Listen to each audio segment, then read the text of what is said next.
sekalian peserta workshop virtual hari ini. Kita akan masuk ke sesi kedua pada hari ini, yaitu lanjutan materi yang akan disampaikan nanti oleh pemateri Bapak Rahmat Hidayat.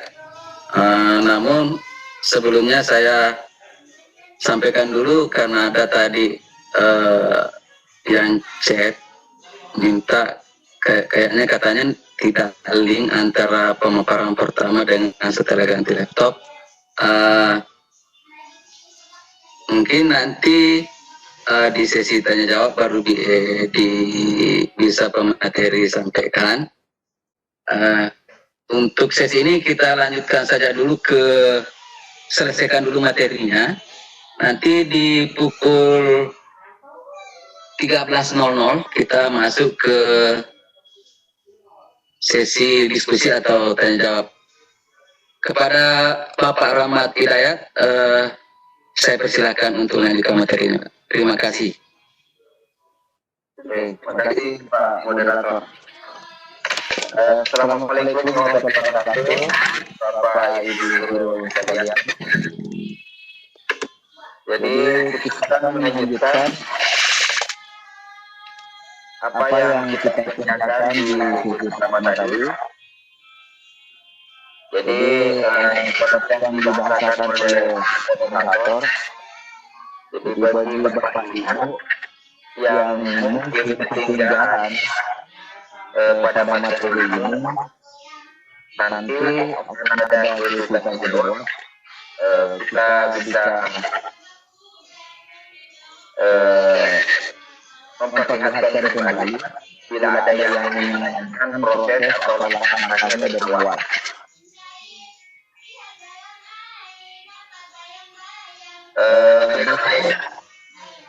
Pak Rahmat, kalau bisa ditampilkan videonya Pak, kalau bisa, supaya peserta kita bisa lebih jelas melihat presenter kita.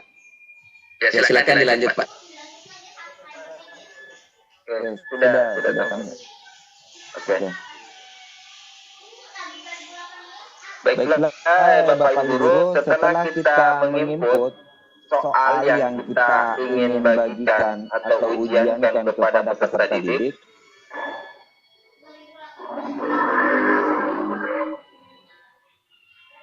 langkah selanjutnya yaitu membagikan soal ini kepada siswa atau peserta didik. Jadi Bapak Ibu yang membuat soal lebih dari 2 atau 5, itu ingat kunci jawaban kalian masukkan poin dan jawaban yang benar. Setelah itu rubah soal tersebut menjadi wajib dengan mengaktifkan apa yang ada di pojok kanan bawah. Wajib diisi, ini kita aktifkan. Oke. Setelah Bapak Ibu memastikan semua soal yang dimasukkan seperti ini, maka kita akan membuat database untuk soal yang kita buat. Oke.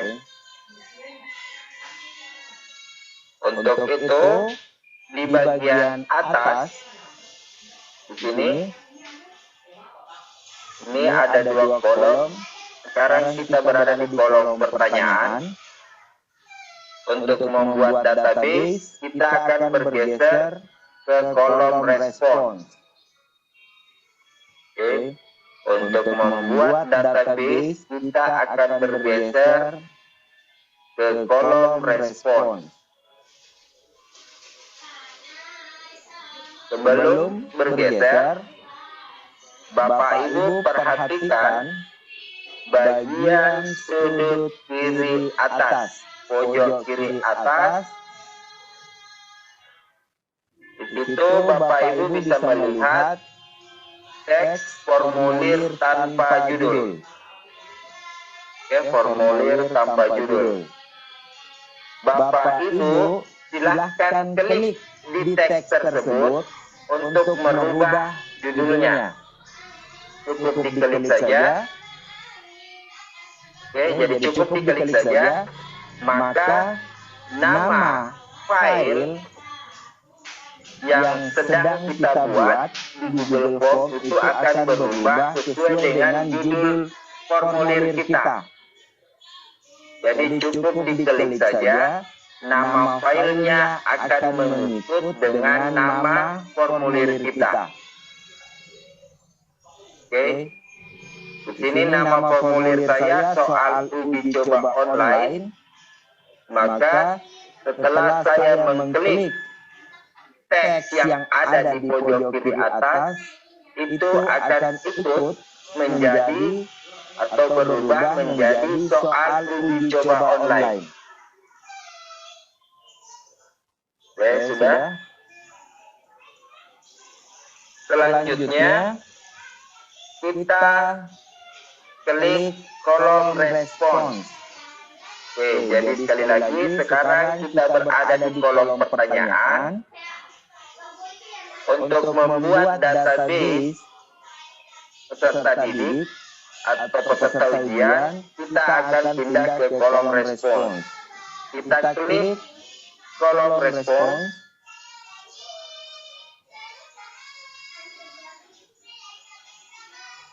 Oke. Maka tampilannya akan seperti ini.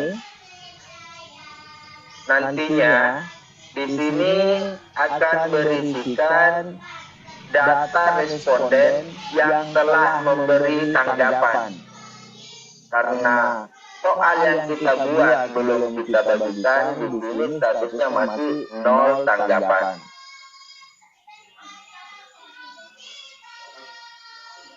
Oke. Sekarang kita akan membuat database untuk soal ujian kita dalam bentuk spreadsheet. Oke, dalam bentuk spreadsheet atau sama dengan Excel.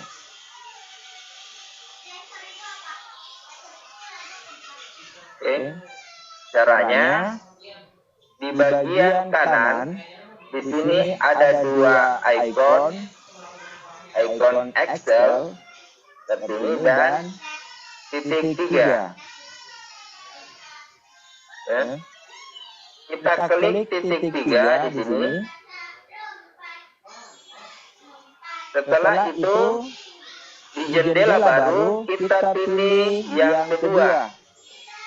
Pilih tujuan tanggapan. Jadi silakan Bapak Ibu klik yang itu, yang kedua. Maka akan terbuka seperti ini. Buat spreadsheet baru. Kita tidak usah rubah. Terus di sisi kanan atau di bagian kanan itu nama file yang akan terbuka dalam bentuk spreadsheet atau dalam bentuk Excel. Ini juga tidak perlu kita rubah. Yang membedakan nantinya di sini akan ada tambahan teks respons.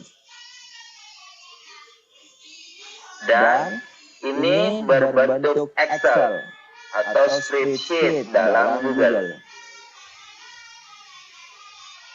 Setelah itu kita klik buat di bagian bawah. Klik buat, nantinya di sini di bagian kiri bawah ada statusnya. Bila sudah terlink, kita bisa cek di Drive, di Google Drive, di dalam folder yang telah kita buat sebelumnya. Jadi kita buka Drive kita, lalu kita kembali ke Drive kita. Oke, jadi inilah isi folder kita. Akan bertambah satu file lagi sesuai dengan nama formulir Bapak Ibu sekalian. Di sini saya menggunakan nama soal uji coba online dalam kurung respons. Bapak Ibu juga akan memiliki file seperti ini nantinya, mungkin dengan nama yang berbeda, namun dengan tambahan teks di akhir yang sama. Jadi semuanya akan mendapatkan tambahan teks respons di akhir nama filenya. Oke. Apa guna file ini atau apa fungsi dari file spreadsheet ini? Seperti yang saya bilang sebelumnya atau saya katakan sebelumnya, bahwa nantinya Google Form yang kita miliki akan mempunyai database. Jadi semua data dari peserta didik atau peserta ujian nantinya akan masuk di sini beserta jawaban dan skor yang mereka peroleh. Untuk membukanya, kita cukup mengklik 2 kali file ini. Jadi kita klik 2 kali file ini.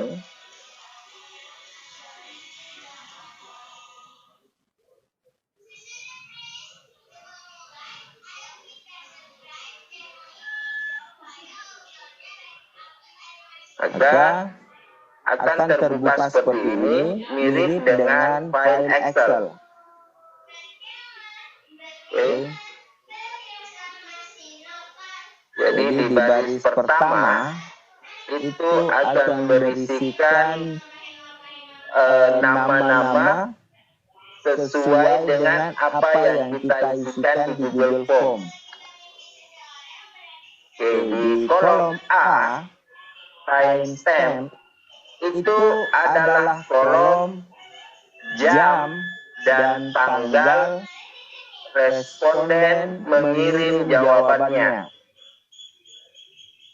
Jadi contohnya pada tanggal ini 19 Mei 2020, kemudian nantinya akan ada jam di sampingnya. Di kolom B itu email address, itu akan berisi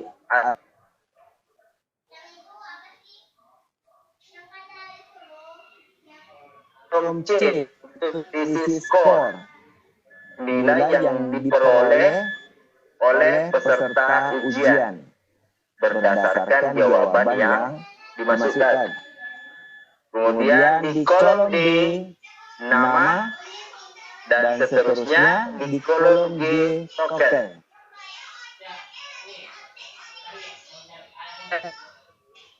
Dan seterusnya adalah pilihan jawaban dari peserta didik atau peserta ujian. Jadi di kolom H, H1 itu berisi soal, nantinya di H2, itu akan berisi jawaban peserta ujian.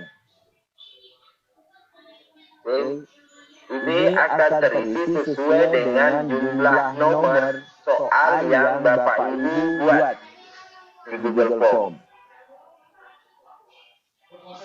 Baiklah Bapak Ibu, kita kembali ke Google Form atau di soal kita.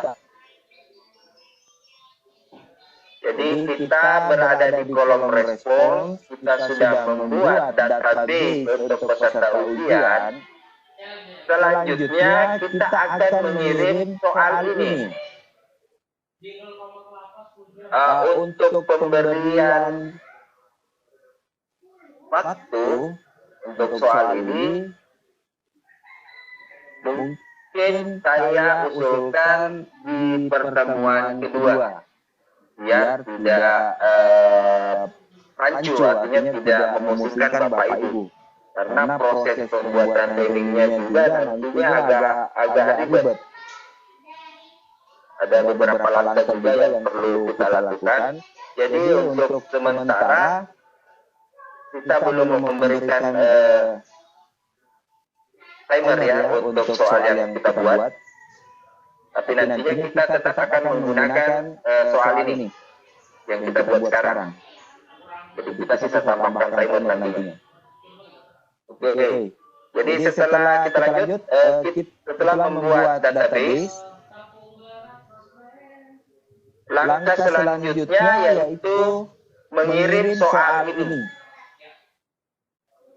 untuk dibagikan ke peserta didik. Oke. Bapak Ibu tinggal mengklik tombol kirim yang ada di pojok kanan atas. Oke. Klik kirim. Maka akan terbuka jendela seperti ini atau pop-up seperti ini. Di sini ada pilihan kumpulkan alamat email. Ini sesuai dengan penyetingan atau pengaturan yang kita lakukan di awal. Jadi ini akan otomatis tercentang. Jadi nantinya di database setiap peserta ujian itu akan terdata alamat emailnya. Kemudian di bagian bawah kirim melalui. Di sini ada 3 pilihan.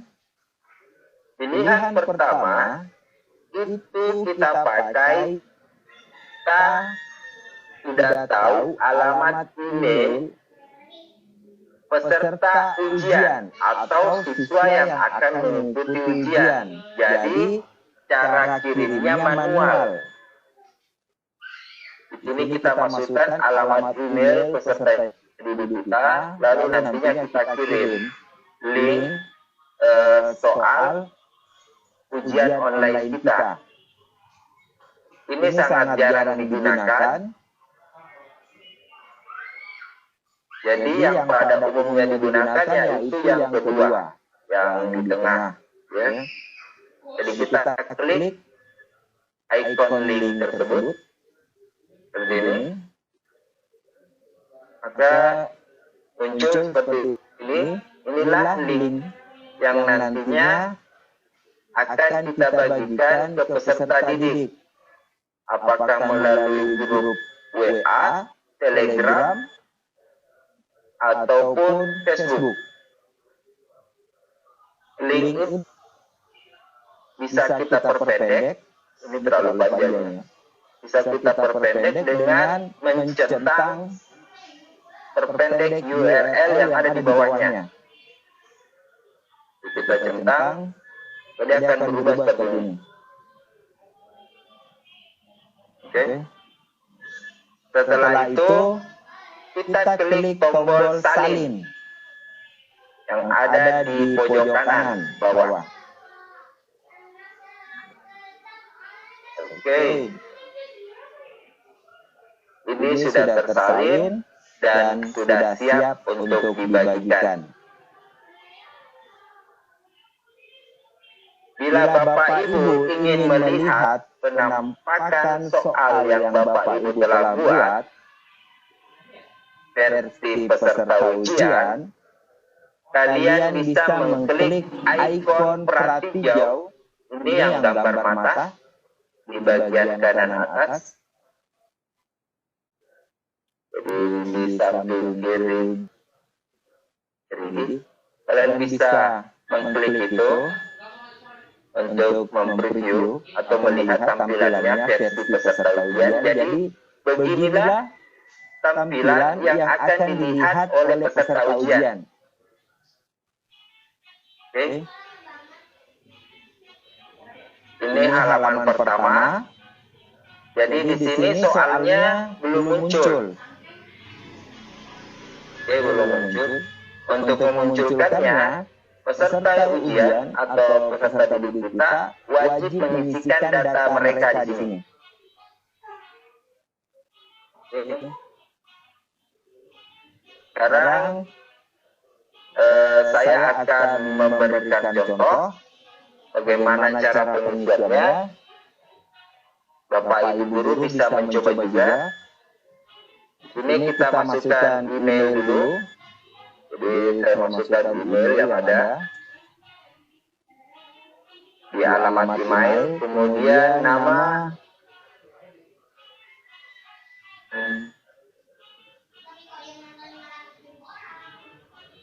lalu kelas, kita isi kelasnya, nomor peserta atau NISN.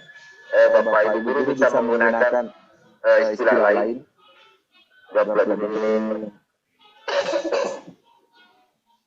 Kemudian token. Token kita tadi ABC 123. Sekarang kita coba masukkan token yang salah.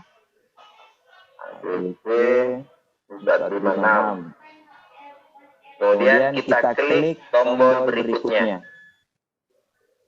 Oke, jadi bila peserta didik kita memasukkan token yang salah, maka akan muncul pesan seperti ini. Maaf, token Anda salah, silahkan coba lagi. Atau pesan yang sesuai yang Bapak Ibu guru buat sebelumnya.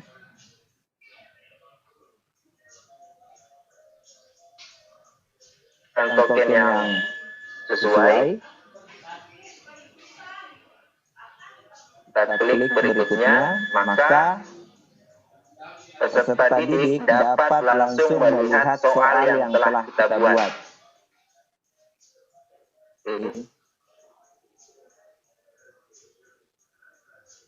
Jadi seperti ini.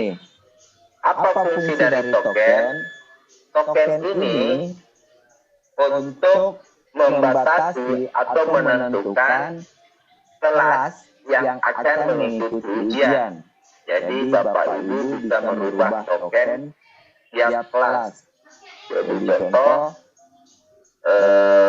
ujian kita peruntukkan untuk kelas 10A. Maka kita akan membuat token khusus untuk 10A yang tidak diketahui oleh siswa yang berada di kelas 10B. Jadi meskipun link kita bagikan secara bersamaan ke setiap kelas, namun bisa mengakses soal yang telah kita buat itu cuma siswa yang berada di kelas 10A atau yang telah kita berikan token atau password. Jadi seperti itu. Sekarang kita akan coba menjawab. Jadi ini sebagai contoh, jadi saya akan coba jawab untuk melihat tampilannya di database nanti.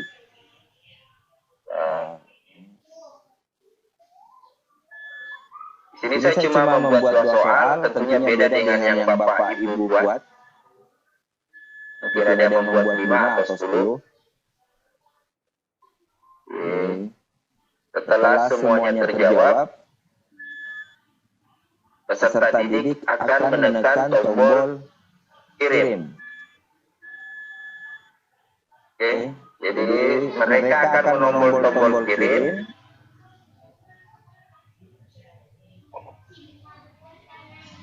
Lalu tampilannya akan seperti ini.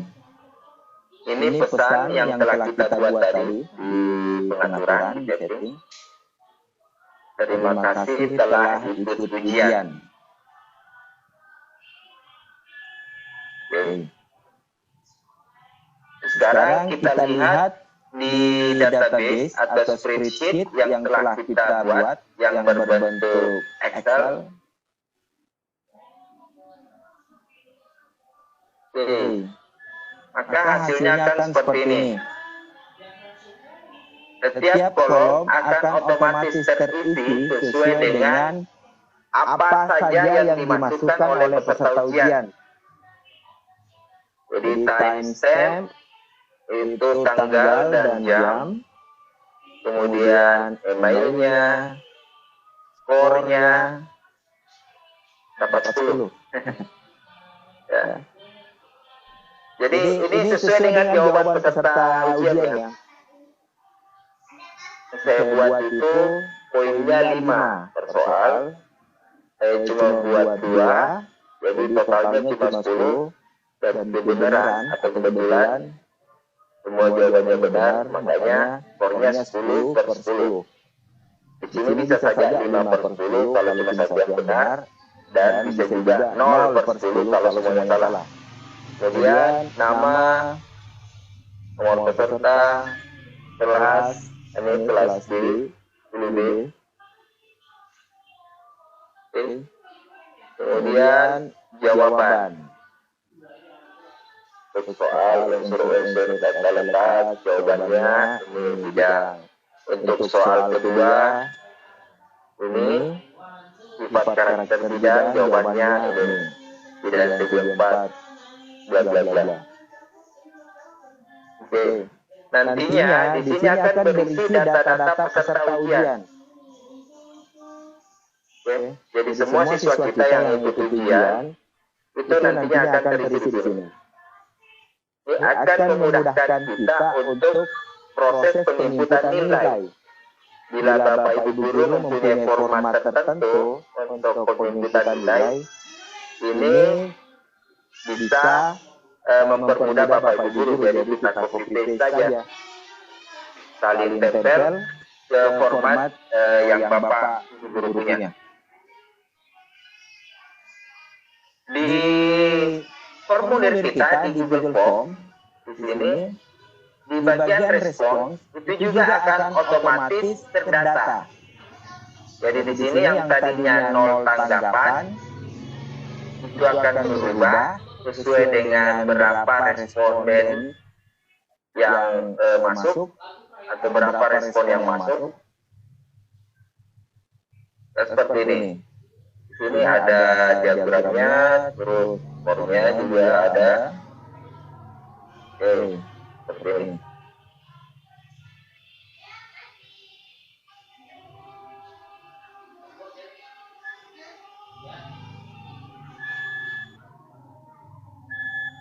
Jadi bila Bapak Ibu guru telah memberikan soal ini kepada kelas tertentu, untuk pindah ke kelas yang lain atau tadinya ini anggaplah kelas 10B, untuk memindahkan ke kelas 10A atau memberikan soal ini ke siswa yang berada di kelas 10A, Bapak Ibu guru bisa merubah token yang Bapak Ibu guru buat. Jadi caranya tinggal klik kolom token yang telah kita buat sebelumnya di sini. Oke. Ini token yang kita buat di awal, ABC 123. Bapak Ibu guru bisa merubahnya. Jadi ABC 123 kita rubah menjadi 123 ABC. Sebagai contoh. Dan ingat, token yang Bapak Ibu guru buat itu ke peserta didik atau ke kelas yang Bapak Ibu guru inginkan untuk melaksanakan ujian.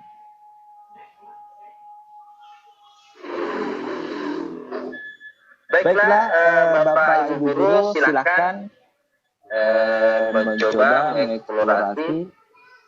Bila ada yang masih kurang jelas atau ingin dipertanyakan, silakan masukkan pertanyaannya dan kita akan bahas nanti di sesi tanya jawab. Saya kira inilah yang bisa saya sampaikan untuk sementara tentang cara membuat ujian online melalui Google Form. Untuk tambahan timer dan lain sebagainya itu akan kita laksanakan di hari Jumat atau hari Kamis. Setelah itu saya kembalikan kepada moderator. Assalamualaikum warahmatullahi wabarakatuh. Waalaikumsalam warahmatullahi wabarakatuh. Bapak Ibu, tadi presenter telah menyampaikan materinya dengan sangat jelas dan cukup terinci. Namun mungkin Bapak Ibu masih ada yang kurang jelas. Untuk sesi ini saya akan buka sesi pertanyaan. Silakan Bapak Ibu yang ingin bertanya bisa menggunakan mengangkat tangan dan mengklik raise hand-nya. Tapi saya akan sampaikan dulu ke pemateri, ada beberapa pertanyaan yang sempat masuk di ruang chat. Ini kita jawab satu-satu dulu, Pak. Ini ada dari Aris Subiasti dengan Bapak Suprianto. Kebetulan ini pertanyaannya sama. Pertanyaan itu, dalam setelan Google Formulir, kalau tidak diminta email siswa, bagaimana Pak? Cukup data nama siswa.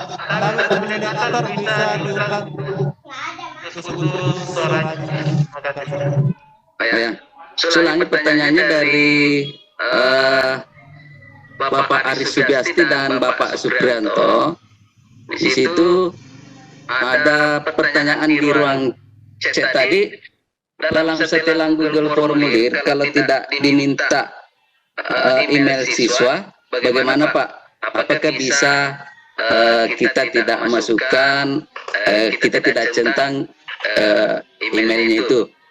Artinya cukup data nama siswa, kelas, nomor ujian siswa, dan token saja yang kita masukkan di data peserta. Itu silakan Pak pemateri untuk menjawabnya. Oh iya. Jadi untuk pengaturan atau permintaan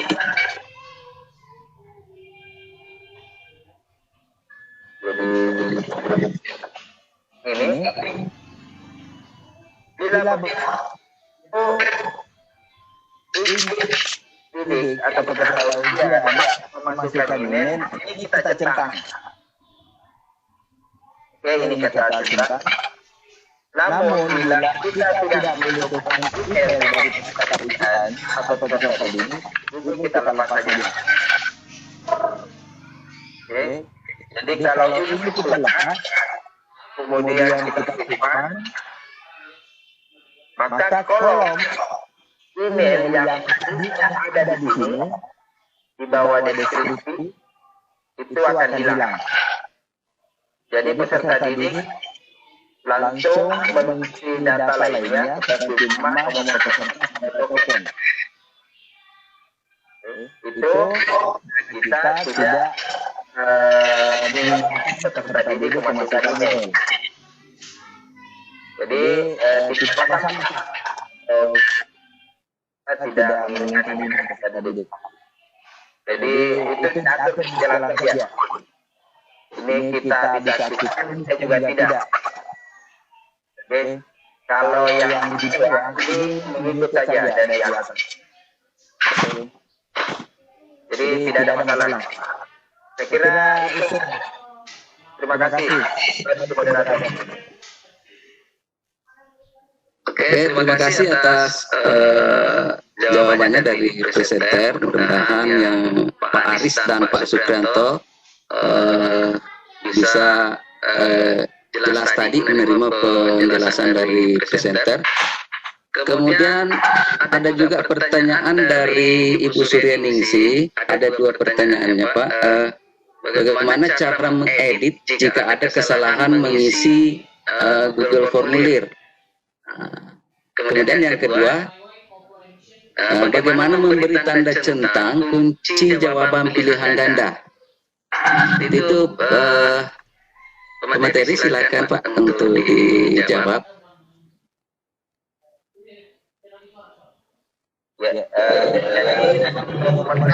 Tapi sebentar, host mungkin dimatikan sedikit karena story. Oke, lanjut. Oh iya, jadi untuk pertanyaan kedua, untuk mengedit soal atau data yang telah kita isikan di Google Form, itu cukup kita buka kembali file Google Form yang kita punya. Jadi anggaplah seperti ini. Bapak atau Ibu guru telah membuat. Setelah itu 2 hari setelah hari ini atau 2 hari setelahnya Bapak Ibu guru menemukan bahwa ada kesalahan, contoh salah ketik di soal atau salah kunci jawaban, itu bisa kita edit dengan cara kembali membuka drive yang kita punya, membuka drive yang kita punya, kemudian mencari folder yang telah kita buat di awal.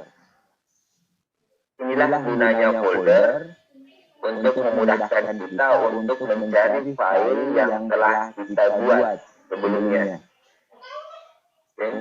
Setelah file telah kita dapatkan di dalam folder yang telah kita buat, Google Form, kita buka dengan cara klik 2 kali. Jadi ingat file Google Form-nya yang kita buka. Jadi dia modelnya seperti ini. Mirip dengan icon file Google Document. Warnanya yang beda. Kalau icon Google Document itu bergaris 3, latar biru. Google Form itu garis 3, tapi ada titik 3-nya juga. Dan latarnya berwarna ungu kalau tidak salah ini. Ya. Nah, itu kita klik 2 kali. Oke. Maka dia akan terbuka.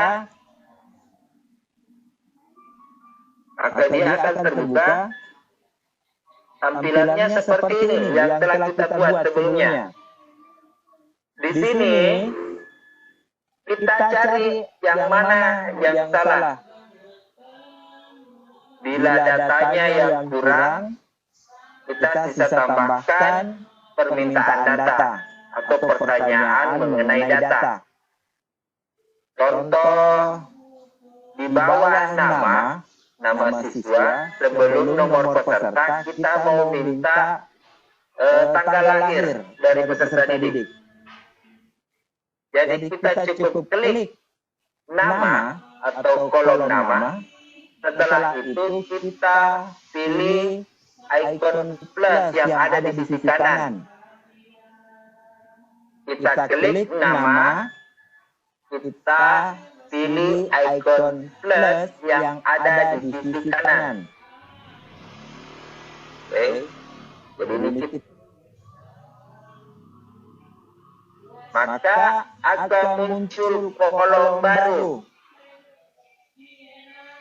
Ini bisa kita isikan pertanyaan berkenaan dengan data peserta didik. Oke.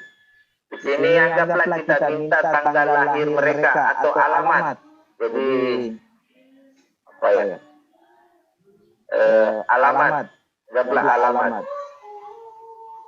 Alamat rumah atau tanggal lahir.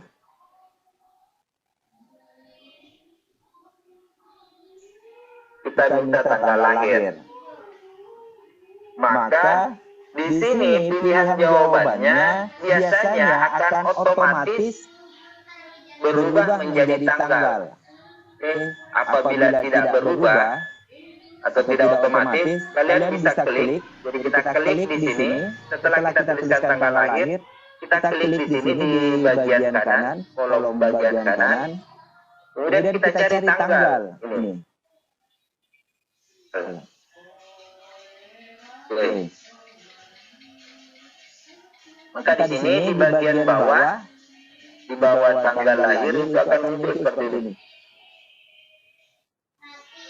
Oke, jadi peserta didik ketika ingin mengisikan ini, biasanya akan muncul kalender di situ, tanggal di situ. Jadi mereka bisa mencocokkan.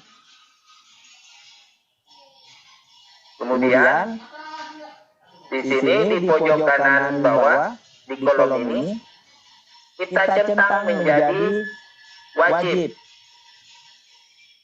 Oke, seperti ini. Ini untuk tanggal lahir. Untuk penambahannya, penambahan pertanyaan. Kemudian untuk soal, apabila ada yang salah ketik, itu tinggal kita klik saja. Contoh sifat karakter bidang sebagai unsur. Anggaplah tadinya di sini kurang G.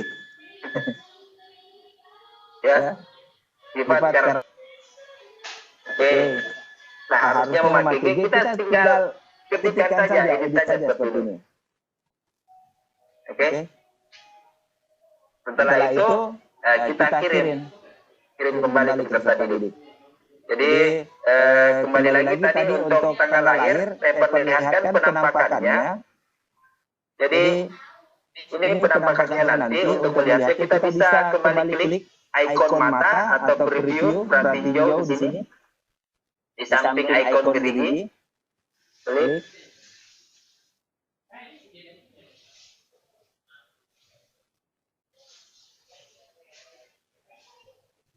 Sudah menanggap ya. Kita di pengaturan itu tadi karena jadi dia akan tampak seperti itu ya apabila di pengaturan kita batasi ke satu tanggapan. Jadi peserta didik tidak bisa melihat lagi formulir yang kita buat atau ujian yang kita buat. Nah, jadi untuk melihatnya kembali kita lepas. Kemudian ini kita simpan. Kita coba preview. Oke. Jadi khusus untuk kolom tanggal lahir, jadi dia nanti modelnya seperti ini, yang akan dilihat oleh peserta didik. Jadi mereka tinggal mengetik di sini MM05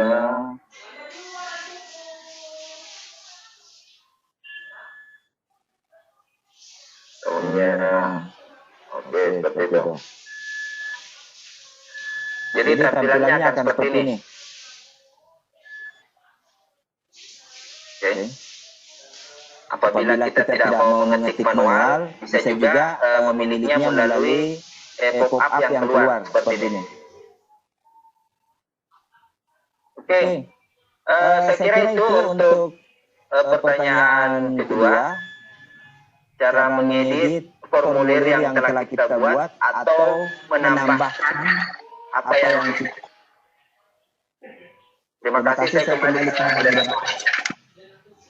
terima kasih Pak Mateli. Untuk pertanyaan selanjutnya ini sangat penting saya rasa karena ada 4 atau 5 dari peserta kita menanyakan hal yang sama, Pak. Suryanisi, kemudian Ibu Desi Apriani, dari Pak Imran Ali dan Pak Musamil, itu pertanyaannya sama, terangkum yang intinya adalah bagaimana cara menginput soal yang berupa misalnya persamaan reaksi kimia atau simbol-simbol matematika atau fisika. Karena katanya dia copy masuk itu berubah. Jadi dia minta penjelasan seperti itu kepada pemateri. Silakan Pak untuk dijawab. Terima kasih. Jadi untuk pelatihan kami host membantu dengan host jadi untuk pelatihan kita kali ini pengikutan soal yang berbentuk rumus atau gambar. Saya juga sempat lihat ada beberapa peserta yang menanyakan bagaimana kita menginput soal yang berbentuk gambar. Itu tetap kita akan bahas, tapi itu rencananya di pertemuan kedua, nanti di hari Kamis bersamaan dengan cara praktis menginput soal. Jadi yang pertemuan hari ini itu kita bahas bagaimana menginput soal secara manual dengan cara copy paste. Seperti penjelasan saya di awal, nantinya juga saya akan memberi tutorial atau cara bagaimana menginput soal secara otomatis atau praktis, dan juga timer, memasang timer pada soal yang kita buat.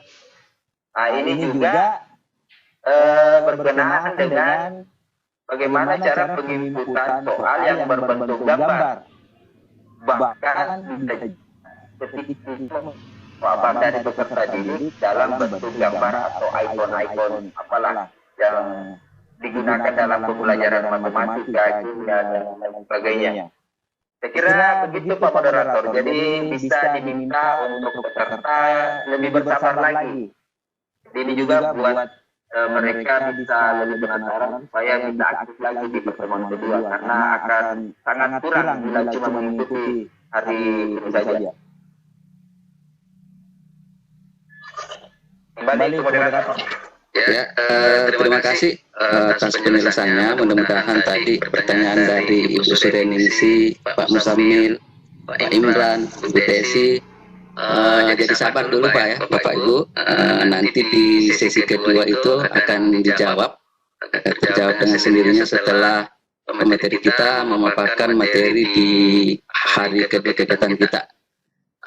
Selanjutnya saya akan buka pertanyaan yang bisa langsung berkomunikasi dengan presenter dengan cara bisa mengacungkan tangan. Nanti saya buka audionya untuk bertanya ke presenter kita. Ya, kalau ada. Banyak sekali. Rupanya mungkin ini melambaikan tangannya waktu atau saya coba ke Pak Hairul. Pak Hairul, silakan Pak Hairul, silakan bertanya. Ya, terima kasih. Oke, silakan Pak, kedengaran. Oke. Ada beberapa pertanyaan saya. Pertanyaan tadi sudah terjawab. Ada kelanjutannya juga. Sebelumnya saya perkenalkan Al-Amar dari Dompet Negara Barat. Saya baru pertama kali mengikuti kegiatan ini. Pertanyaan pertama adalah soal yang terbaik itu sudah terjawab. Cuman bagaimana dengan yang sudah terlanjur terjawab? Soal yang salah. Itu yang pertama. Yang kedua, bagaimana cara mengubah tersebut? Kemudian, apakah setelah kita rubah, langsung kita kirim ulang? Demikian saja dulu Pak. Assalamualaikum warahmatullahi wabarakatuh. Waalaikumsalam warahmatullahi wabarakatuh. Bapak presenter, silakan mungkin langsung dijawab saja. Ada dua tadi pertanyaan dari teman kita, Pak Hairul dari Dompu, Nusa Tenggara Barat. Silakan Pak. Terima kasih untuk rekan guru yang berada di Nusa Tenggara Barat. Jadi pertanyaan pertama mengenai pengeditan soal yang salah, namun sudah terlanjur kita bagikan ke peserta didik, apakah kita akan bagikan kembali? Jadi ini sebenarnya kembali ke kebijakan Bapak Ibu guru ya. Karena kesalahan itu berasal dari kita sendiri. Jadi biasanya itu kalau ujian nasional yang pengalaman saya ketika ada dilihat jawaban atau kesalahan, itu biasanya kita jadikan bonus bagi peserta didik. Iya, karena kalau memang tidak cukup waktu untuk mengirimnya kembali atau memintanya kembali untuk mengerjakan itu kita jadikan bonus. Namun, bila Bapak Ibu guru memiliki waktu senggang untuk mengurus itu tetap bisa kita input. Meskipun sudah ada peserta didik yang mengerjakan yang salah, terus kita buat pembenaran, atau kita edit soal yang telah kita buat yang salah tadi, kemudian kita bagikan, lalu dikerjakan oleh peserta lainnya. Kalau yang salah tentunya perlakuannya akan beda. Peserta yang sudah terlanjur mengerjakan itu dan sudah terlanjur kirim, pasti beda perlakuannya dengan peserta yang telah mendapatkan soal yang telah kita edit. Seperti itu. Kemudian untuk pertanyaan kedua,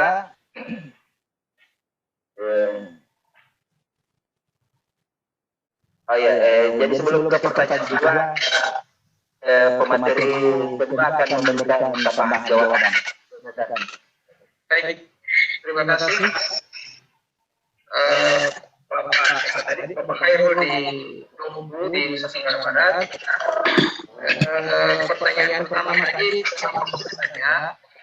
bahwa memang dalam setiap pengerjaan atau penyelesaian soal kadang kita sebagai admin atau guru yang membuat soal, tapi host bisa sedikit di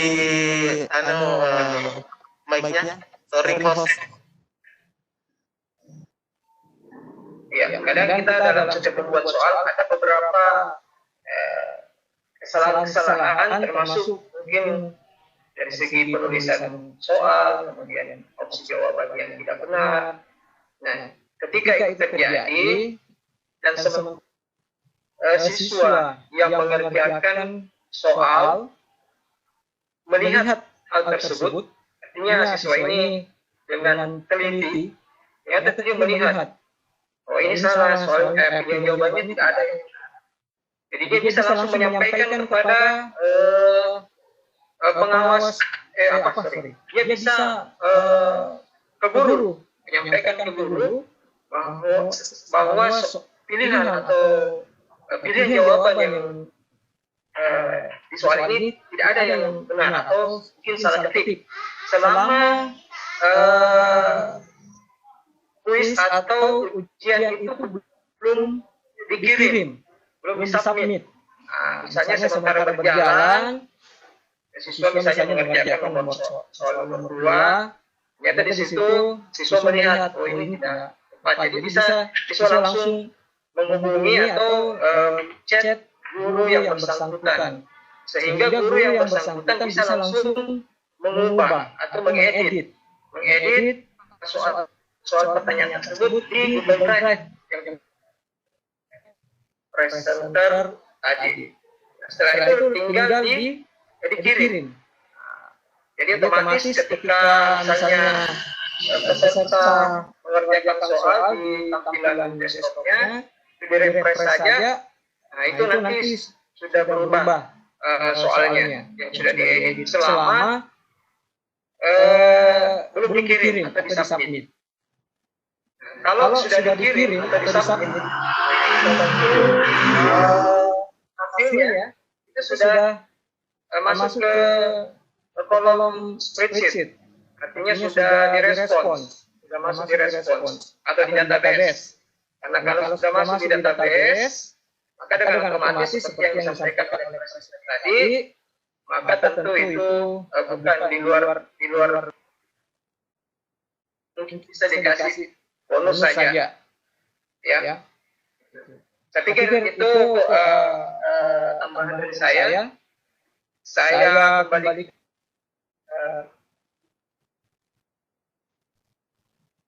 kepada host.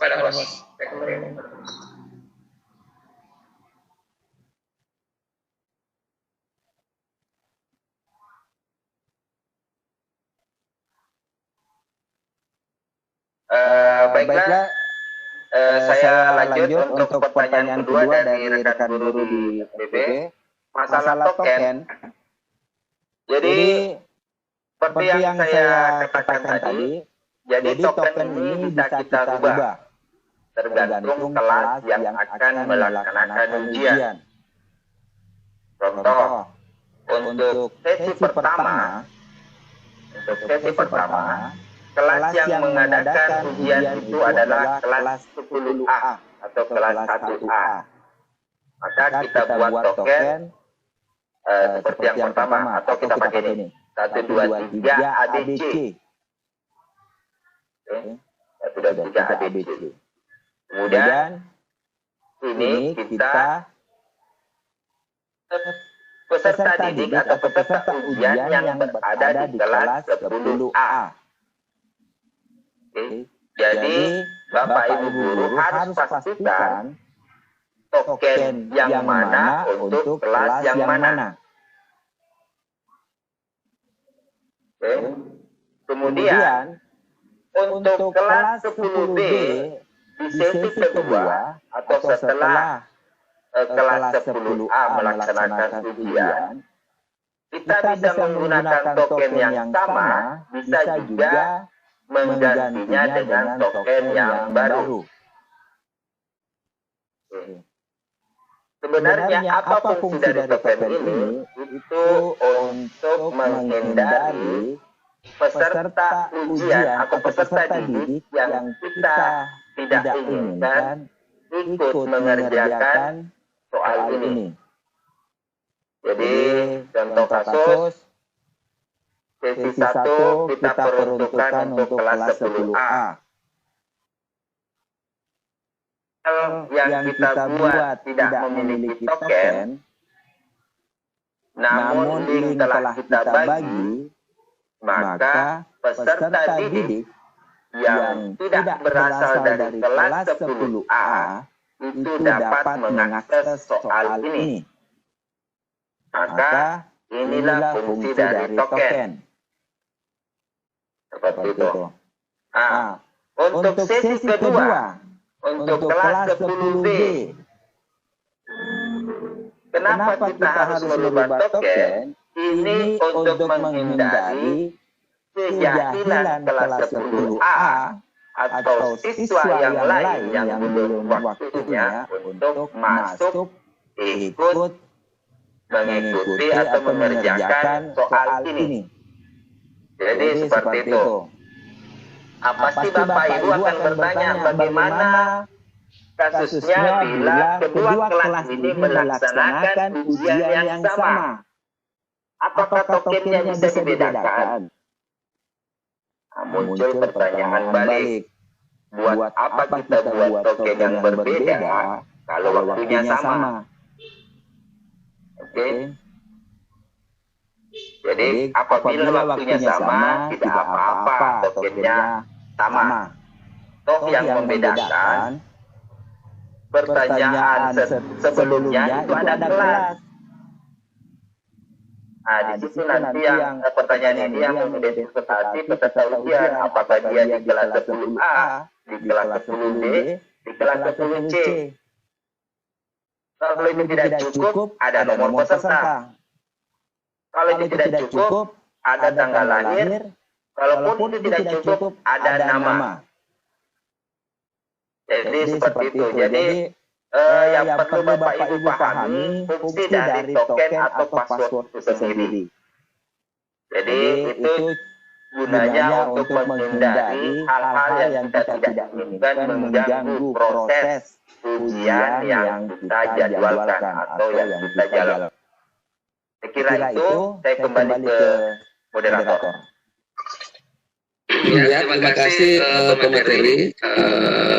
Jawabannya cukup jelas. Mudah-mudahan seru tadi dari Dompu NTB mendapat pencerahan dari apa yang disampaikan oleh pemateri. Saya buka lagi ke pertanyaan kepada mungkin dari teman kita yang perempuan untuk melakukan mengajukan pertanyaannya.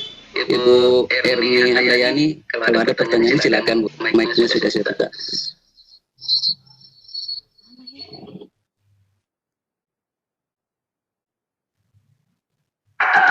Ibu Evi Yuniarti, ada pertanyaan Bu?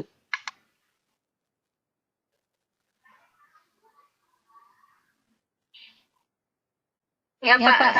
Ya silakan Bu, kalau ada pertanyaannya. Ya, Assalamualaikum warahmatullahi wabarakatuh. Waalaikumsalam warahmatullahi wabarakatuh. Pak, saya mau nanya Pak mengenai kelas yang tadi Pak ya. Masih kurang paham saya kan Pak. Ibu Evi dari mana? Dari Banda Aceh Pak. Oh iya dari Banda. Silakan Bu, silakan. Ya. Jadi pada kelas itu kan Pak. Ini kan pada Google Form yang Bapak isi, itu kelasnya kan ada beberapa kelas gitu kan. Untuk kita istilahnya memundi salah satu kelas itu gimana caranya Pak? Halo Pak? Ya, ada lagi Bu? Satu pertanyaan. Itu aja dulu Pak. Oh iya. Terima kasih Bu.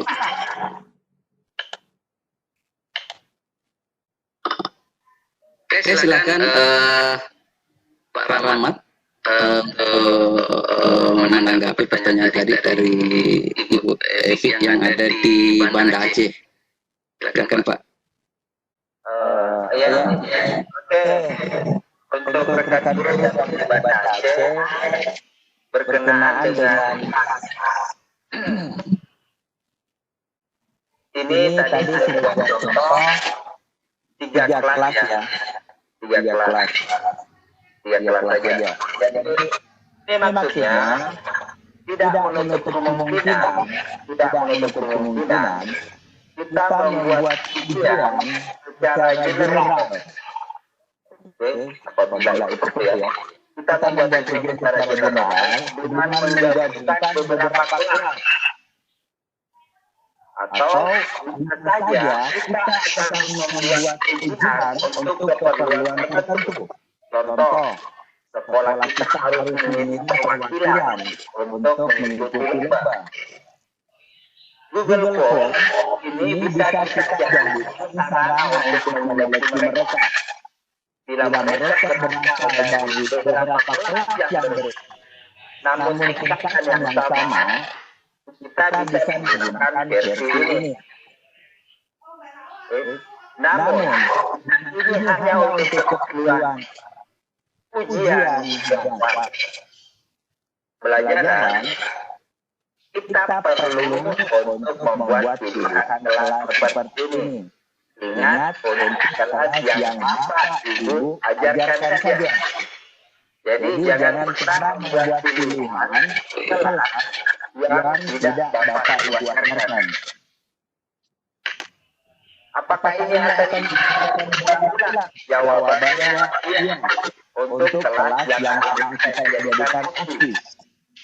Contoh, hari pertama kita pakai kelas untuk A10A.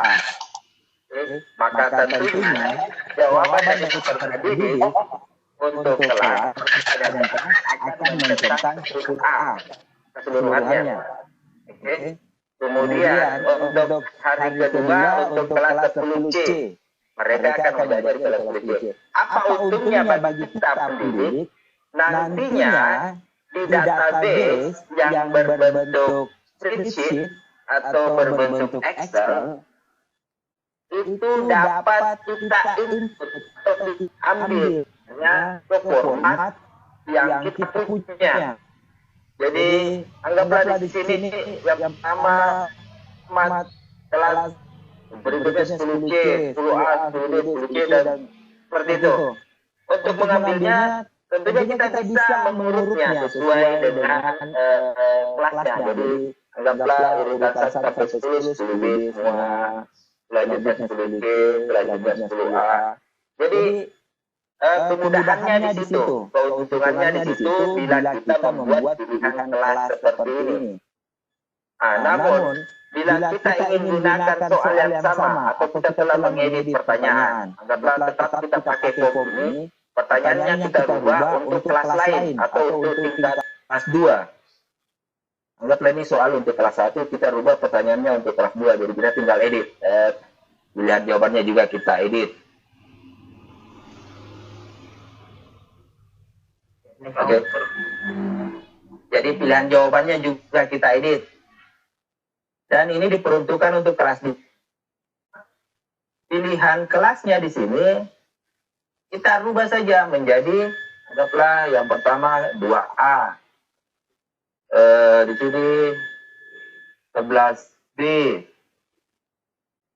Dan di sini tidak ada 11C. Contoh, kita tidak mengajar di 11C. Ini kita hapus saja.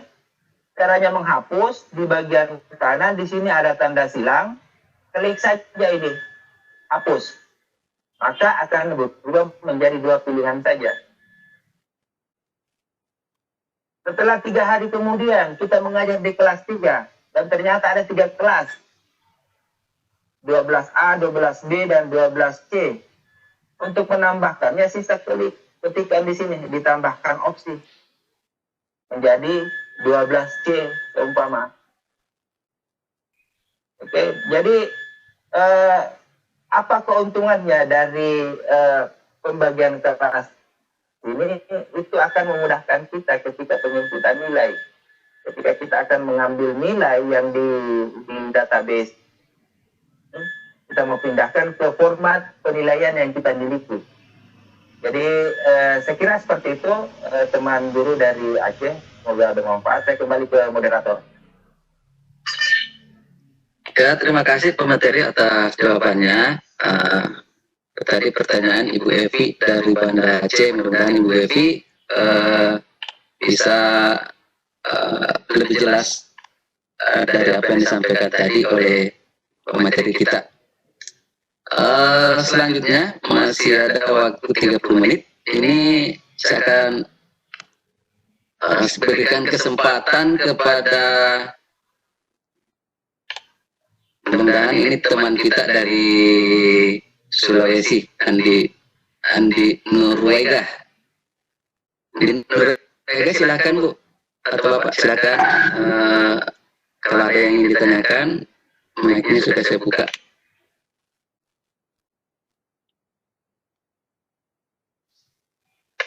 Atau Pak Ansar, ada yang mau ditanyakan Pak Ansar, silakan. Ya, silakan Pak Ansar. Kalau ada yang mau ditanyakan, silakan. Mic-nya sudah saya buka. Waalaikumsalam warahmatullahi wabarakatuh.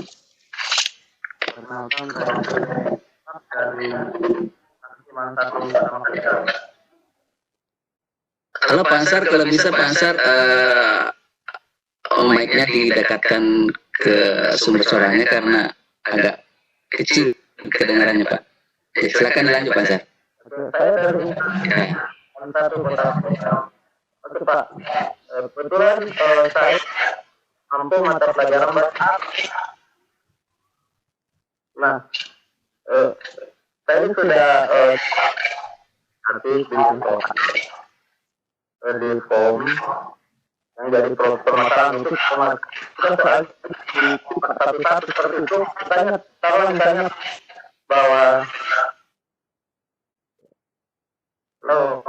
Halo Pak Ansar, suaranya putus-putus Pak. halo. Iya halo. Kalau bisa diulangi kembali Pak pertanyaannya Pak. Dilanjut saja. Oh dilanjut ya, silakan dilanjut Pak. Kalau misalnya Pak, Ya. ini kalau misalnya dari kata yang berada di bawah. Nah, biasanya di soal Pak, tadi saya coba ini ternyata kata yang saya garis bawah itu tidak muncul di soal. Dari semuanya itu tidak muncul. Contoh yang seperti ini.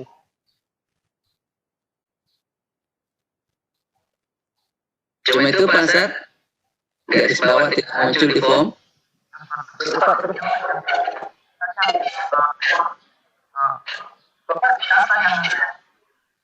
Kata itu Pak. Saya tadi sudah di kompilasi.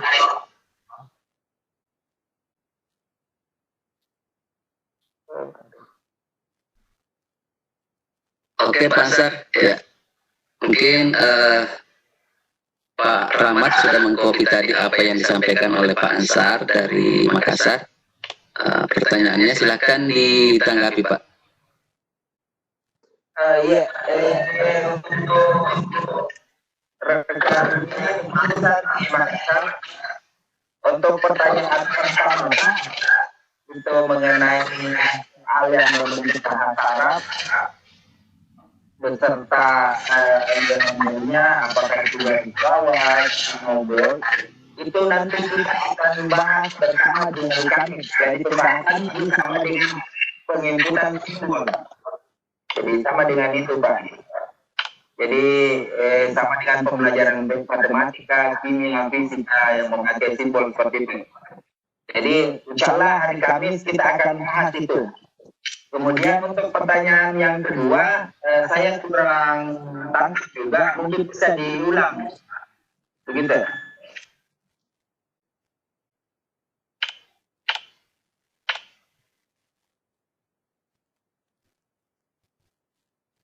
Oke, Pak Ansar, pertanyaan keduanya tadi kurang jelas Pak. Kalau bisa diulang lagi Pak. Cuma itu Pak, sama saja. Oh ya, sama Pak. Oh, ya. Oke, untuk ya. Oke, terima kasih Pak Ansar. Jadi untuk pertanyaan Bapak itu nanti pemateri akan membahas di pertemuan hari kedua hari Sabtu, jadi silakan Bapak untuk terus gabung nanti hari Sabtu. Itu materinya akan lebih menarik lagi Pak, karena ini lebih teknis lagi, bagaimana menginput soal-soal yang berupa gambar, yang rumus, dan lain sebagainya. Saya buka kembali pertanyaan untuk Ibu Hasniar. Ibu Hasniar, silakan Bu, kalau ada pertanyaannya.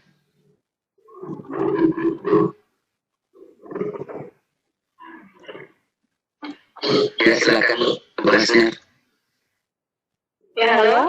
Ya, silakan Bu. Halo. Ya, silakan bertanya. Silakan bertanya.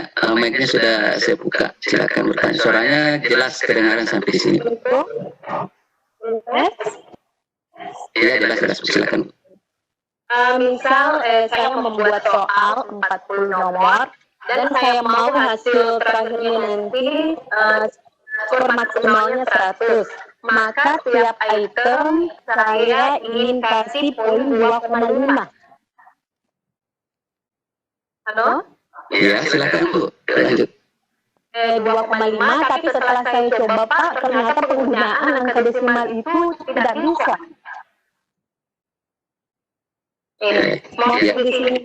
Kemudian yang kedua, bagaimana cara menganalisis hasil kerja siswa, baik itu pilihan ganda ataupun menggunakan style.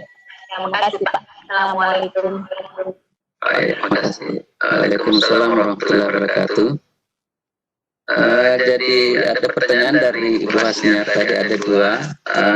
Masalahnya tadi dia bikin soal 40 nomor, hasil nilai akhirnya itu 100, dia mau kasih poin di pengaturan poinnya itu 2,5, tapi tidak bisa bagaimana cara mengatasinya. Kemudian yang kedua, cara menganalisis hasil belajar peserta didik yang masuk di spreadsheet mungkin. Ya, terima kasih. Silakan Pak Rahmat untuk menjawab. Terima kasih. Oke, terima kasih. Pertanyaan dari Ibu Guru. Jadi yang pertama, untuk soal yang 40 nomor dan kita berharap skor akhirnya ke 100, sekiranya Ibu telah mencoba memasukkan poin 2,5 dan ternyata tidak bisa di Google Form, itu sebenarnya cuma masalah teknis Bu. Jadi skor akhir yang 100 itu bisa kita tambahkan 1 nolnya. Jadi kita cukupkan 1000. Jadi poin per soal itu kita jadikan 25. Oke, kita jadikan dulu. Nah, ketika kita menginginkan 100, nantinya apabila sudah terinput di spreadsheet atau di Excel, file Excelnya seperti ini kan jelas Bu, poinnya berapa. Itu sisa kita atur di pengaturan spreadsheet. Jadi di atas, di sini ada fitur tambah angka desimal atau mengurangi angka desimal. Jadi akan otomatis berubah untuk itu. Kemudian untuk pertanyaan kedua, masalah analisa. Jadi seperti ini Bu, file spreadsheet yang kita punya di Google Form ini sebenarnya bisa kita anggap masih mentah. Oke, jadi pada dasarnya Ibu atau Bapak Guru memiliki format penilaian tersendiri. Oke, jadi sekarang ada beberapa format penilaian yang dimiliki guru mata pelajaran bahkan wali kelas. Connect ke nilai rapor. Di sana akan ada analisis tersendiri untuk itu. Jadi apa yang disediakan oleh Google Form ini masih bisa dianggap masih mentah. Oke, jadi kita cuma mengambil nilai yang ada, nantinya kita kalkulasi dengan nilai-nilai yang lainnya, karena tentunya ada nilai kehadiran, sikap, dan lain sebagainya. Dan itu membutuhkan analisis tersendiri. Jadi seperti seperti itu Bapak Ibu guru sekalian. Jadi kembali lagi yang pertama, apabila skor akhir yang kita inginkan itu ternyata tidak bisa terinput di Google Form, maka kita harus pintar-pintar mentaktisi. Yang tadinya cuma 100 untuk 40 nomor, kita tambahkan atau jadikan 1000. Jadi poin per soal kita jadikan 25. Oke, pengaturannya nanti di spreadsheet kita kurangi atau jadikan kurangi angka desimalnya. Saya kira itu. Terima kasih. Ya, terima kasih atas jawaban presenter. Mudah-mudahan Ibu siapa tadi? Ibu bisa jelas tadi menangkap apa yang disampaikan oleh presenter kita. Jadi solusinya seperti itu. Bagaimana nanti Ibu mentaktisi di Google Spreadsheet-nya nanti. Kemudian ini masih bisa ada 2 atau 3 pertanyaan lagi. Saya minta kepada Jasmi Rosa untuk bertanya. Silakan Bu Jasmi.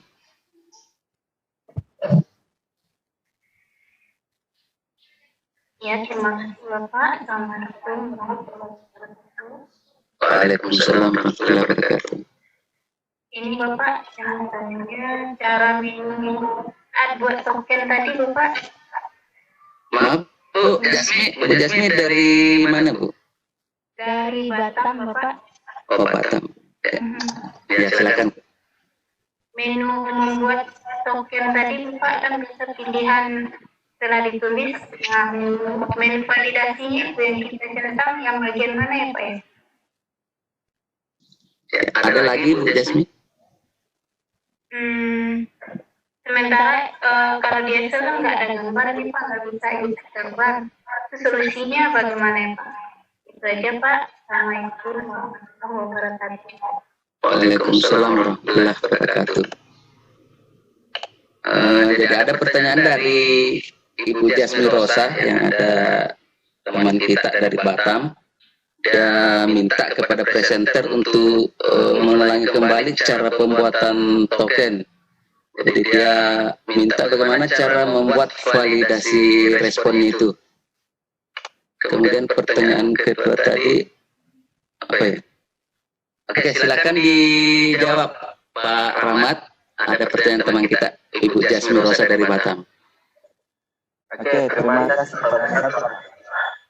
untuk rekan guru di Batam. Jadi pertanyaan pertama masalah token. Coba saya perlihatkan kembali cara pembuatan token atau password.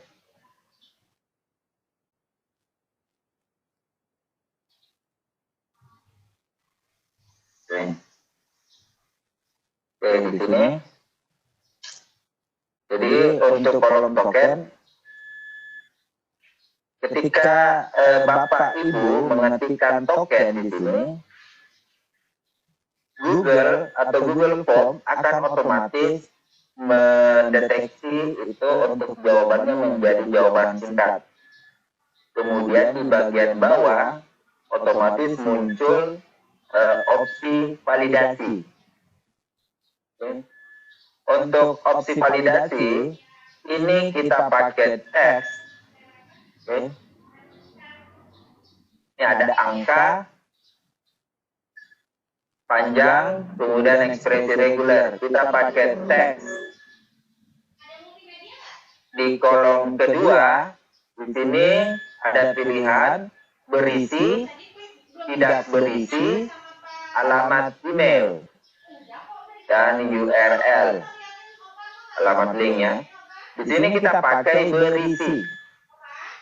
Kalau yang berbahasa Inggris, contain. Jadi yang Google-nya berbahasa Inggris, di sini pilih contain. Di kolom pertama teks. Kemudian di kolom ketiga, kita masukkan. Kita masukkan tokennya. Tokennya bisa gabungan angka dan huruf, bisa huruf saja, bisa angka saja. Kemudian di kolom keempat itu tempat menginput pesan bagi peserta ujian yang memasukkan token yang salah. Jadi seperti itu ya. Jadi saya ulang, di kolom pertama kita pilih teks, di kolom kedua kita pilih yang pertama berisi, kolom ketiga itu kita isikan token yang kita mau, yang kita inginkan. Di kolom keempat berisi pesan bagi peserta ujian yang memasukkan token salah. Oke, saya kira itu untuk pertanyaan pertama. Untuk pertanyaan kedua yang sempat saya tangkap dari Ibu Jasmine di Batam, di spreadsheet itu tidak ada kolom untuk gambar. Nah, untuk kolom gambar, Ibu Jasmine muncul di spreadsheet atau di Excel sini, itu tergantung apa yang ada di Google Form yang kita buat. Di Google Form yang kita buat, itu tidak ada yang meminta gambar. Makanya, kolom yang ada di spreadsheet itu belum ada kolom untuk gambar. Jadi, sebagai apa ya istilahnya?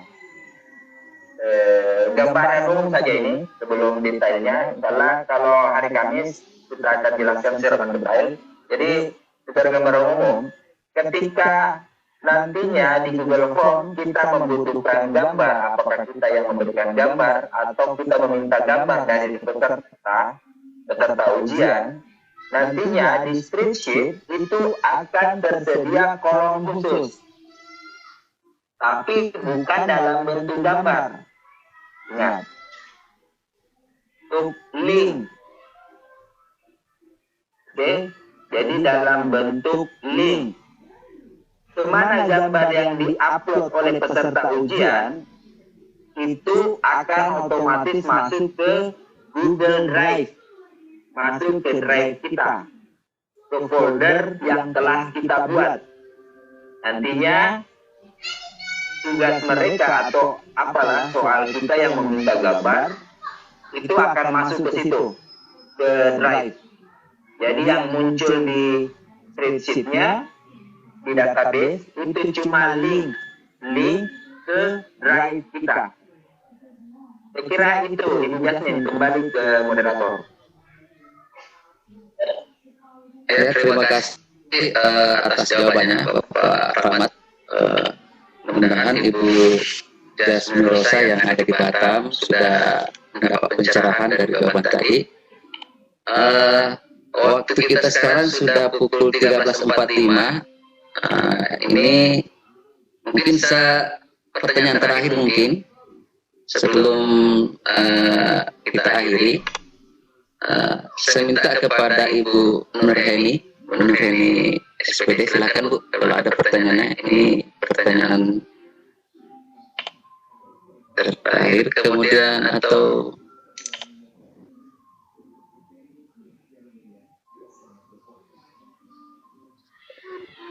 Andi Nur Baika, silakan.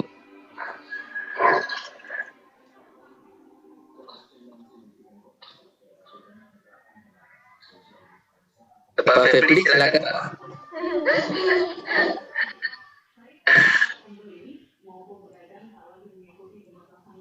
Halo. Waalaikumsalam, silakan Bu. Iya. Jadi pertama soal saya mungkin terjawabnya hari Kamis ya. Yang saya juga masih video atau listening karena kan guru bahasa Inggris. Nah, yang kedua, Penanya itu dari mana nih? Penanya ini dari mana? saya dari Padang. Oh ya, silakan Bu. Iya. Kemudian pertanyaan kedua, kalau sekiranya suruh memasukkan teks panjang-panjang, ya, terus satu teks itu kan kadang ada 3 soal yang namanya. Berarti setiap option soal kita masukkan soal teksnya. Misalnya soal 1 teksnya panjang, soal kedua dengan teks yang sama juga, soal 1 berarti kita ikut juga teksnya. Itu saja pertanyaan.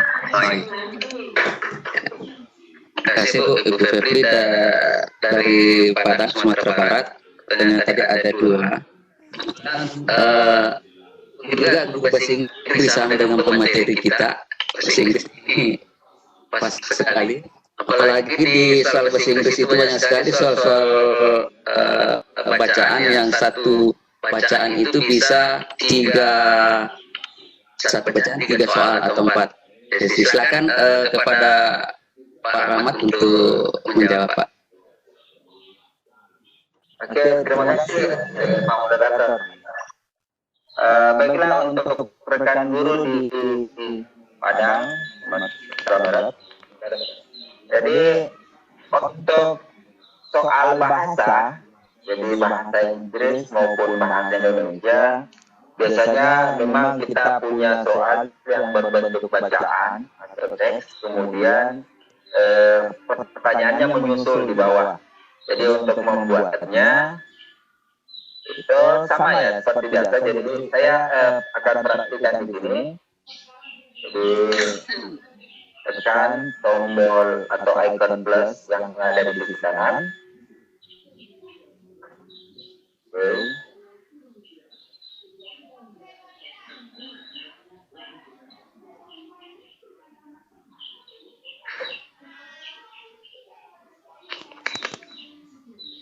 Jadi seperti ini.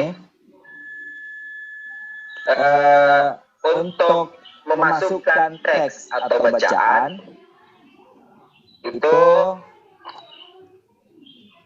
gunakan ini tombol plus, menggunakan tombol plus bisa dengan memasukkan ini menggunakan ikon huruf T yang ketiga.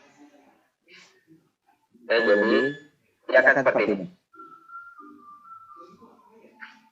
Oke, jadi di sini di judul tanpa judul yang ini kita hapus ya, kelihatan.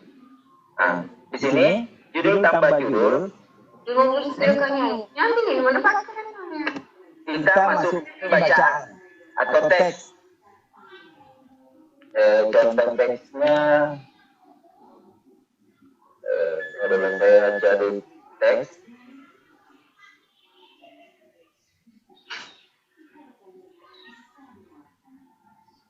Boleh tanya, Wiki?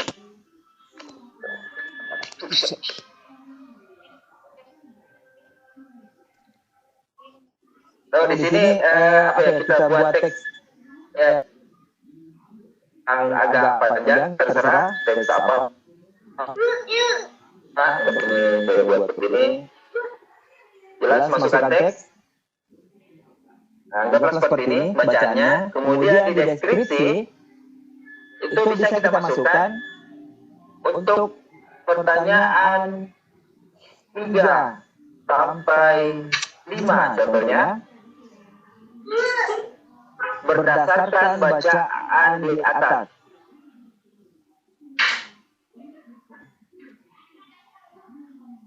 Seperti ini. Oke. Kemudian untuk pertanyaannya kita kembali mengklik icon plus atau tombol plus yang ada di sisi kanan. Jadi kembali klik, akan muncul kolom pertanyaan seperti yang sebelumnya. Nah, di sini bisa kemana Budi pergi. Nah, pilihan ganda kita masukkan opsi pilihannya di sini. Oke. Kemudian untuk pertanyaan kedua tambah lagi. Apa pertanyaannya? Dengan siapa Budi pergi saat itu? Oke. Jadi seperti itu Bu ya, rekan guru dari Padang. Jadi untuk yang berupa teks, kita masukkan teksnya dengan cara mengklik tombol T. Nih, mengklik tombol T. Oke. Kemudian kita masukkan teksnya, lalu deskripsinya. Untuk pertanyaannya, kembali kita klik tombol plus. Lalu kita tuliskan pertanyaannya, opsi jawaban seperti itu. Untuk soal yang berbentuk video ataupun listening, insyaallah Bu, hari Kamis kita akan praktekkan juga. Saya kira itu, kembali kepada moderator. Terima kasih. Ya, terima kasih atas jawabannya. Mudah-mudahan Ibu Febri tadi bisa menerima dengan baik. Dan kalaupun misalnya masih ada kurang, itu nanti akan dijelaskan di pertemuan selanjutnya di hari Sabtu. Jadi untuk sesi tanya jawab mungkin untuk hari ini saya cukupkan sampai di sini karena waktu kita sudah 13.53. Tapi sebelum saya tutup mungkin ada hal yang penting mau disampaikan oleh pemateri sebelum saya tutup. Silakan Pak, kalau masih ada yang perlu disampaikan, Pak Rahmat Utomo atau Pak Rahmat tidak, silakan Pak.